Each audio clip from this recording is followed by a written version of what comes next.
And this is what I've discovered in my journey with making an income online is when I started, you guys, I had no process. I had no structure.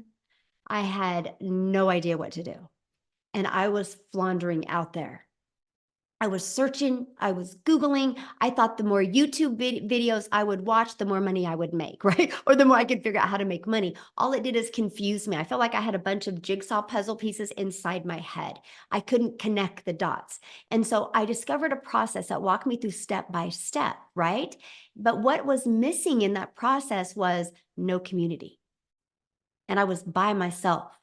Right. And I was in my office by myself. And, it's easy to get distracted. It's easy to get unmotivated, right? Mostly when your day doesn't go as well. And there was no way, like, to really discover, like, who is my perfect customer? Why is that important?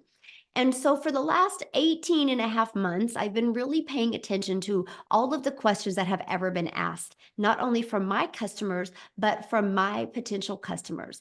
And that's why I created that Legacy Builder program to help you guys.